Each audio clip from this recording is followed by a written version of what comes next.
So I found a bill from 2019. It's from my internet provider. I think I might have used it for a tax refund. Do I really need to keep it?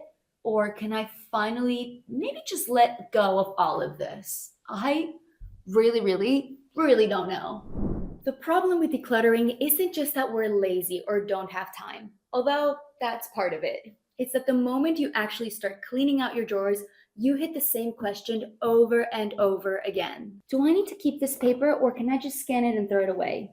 Or what if my insurance won't accept a digital copy? What if my TV breaks? Will a scanned warranty actually even work? And this is exactly what keeps us stuck and surrounded by paper clutter. Hi, I'm Luna, and today we're tackling paper decluttering with iScanner's newest feature, Eco Tips. Let's see if it actually helps. So, if you've ever wondered which documents are trash and which documents are treasure, Eco Tips and iScanner might just save you. Whenever you scan something, AI will recognize the document type, and the app will give you a very simple decluttering tip. Keep it for X amount of years or recycle it right away. All right, let's see how this works. So I'm gonna open iScanner. I'm gonna scan this document. It says, keep this doc forever. This document is important, don't discard it. I'll keep that. Thanks, iScanner. I still have a lot in this box that I need to get rid of, but let's go back to that 2019 bill. Internet provider, maybe taxes, maybe not. Do I actually need to keep this? Or can I finally just let it go? Let's see what iScanner says. It says discard doc anytime. Digital copy is all you need.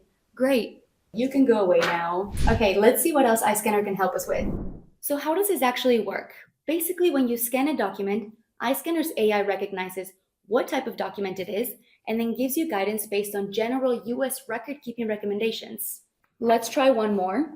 Let's see, keep doc for 7 years. You may need the original for tax or disputes. Okay, this looks serious, so I'm gonna tag it with the year that I can get rid of it. So I scanned this one and it says recycle. So this paper I can definitely throw away. Then for this one, it says stored digitally. So I will just keep a digital copy and also throw away the papers. And then for this one, it says keep it for 7 years. So yeah, this one definitely has to stay. So how nice is this? Like it's so clear and I don't have to guess anymore. Oof, wow, that was a good spring clean. I managed to go through 2 drawers of random papers, and iScanner finally helped me understand what I need to keep and what I can finally let go of. I even labeled everything now, so I have a system. Look at that. I am so proud and honestly so relieved. Turns out decluttering isn't about throwing things away. It's about knowing what you can let go of. If you've been putting off decluttering your documents, this is your sign to start with iScanner's Eco Tips. And if you found this helpful, make sure to subscribe for more paperless and decluttering tips.